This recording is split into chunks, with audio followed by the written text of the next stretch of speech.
अस्सलाम वालेकुम। आज मैं आपको दिखाऊंगी कि वाज़वान में ओनियन की चटनी यानी कि कश्मीरी में हम इसको बोलते हैं गंढ चटनी कैसे बनाते हैं। आज तक आपने बहुत सारी ओनियन की चटनियाँ देखी होगी, लेकिन वाज़वान की जो चटनी होती है बहुत ही ज़्यादा टेस्टी होती है।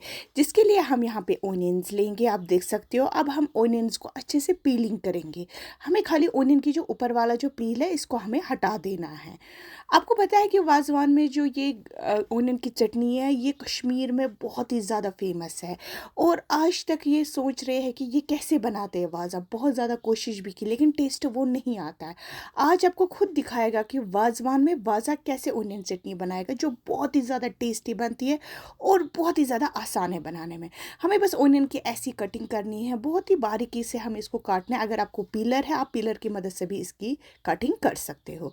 उसके बाद हम इसमें साल्ट डालेंगे और जैसे हम आटा गूंथते हैं ना, बिल्कुल हमें मसल मसल के इन ओनियन को अच्छे से मसलना है ताकि ओनियन बहुत ही ज़्यादा सॉफ्ट हो जाए। उसके बाद जब आपको लगे कि ओनियन अच्छे से सॉफ्ट हो गए, उसके बाद हम ओनियन को अच्छे से वॉश करेंगे, आप देख सकते हो। फिर हमें इस ओनियन को अच्छे से पानी निकालना है, पानी को अच्छे से यूज़ करना, आप देख सकते हो। इसमें पानी कुछ भी नहीं रहना चाहिए, अच्छे से हमें इस ओनियन से पानी को निकाल देना है। आप देख सकते हो बिल्कुल ऐसे। अच्छा, जब आप अच्छे से ओनियन में पानी निकालोगे फिर हम इसमें डालेंगे ज़ीरा 1 चम्मच और हम इसमें डालेंगे कश्मीरी लाल मिर्च। हाँ, इसमें मिर्च थोड़ा ज़्यादा जाती है, स्पाइसी बन के चटनी तैयार होती है, बट बहुत ही ज़्यादा टेस्टी बन के तैयार होती है। फिर हम इसमें डालेंगे विनेगर, विनेगर हल्का हमें इसमें ऐड करना है, 2-4 चम्मच हम इसमें ऐड कर लेंगे। फिर हम इसको बहुत ही अच्छे से मिक्स करेंगे। अच्छे से मिक्स करने के बाद हम इसमें देखेंगे नमक बराबर है कि नहीं। इस स्टेज पे हम यहाँ पे चेक कर सकते हैं।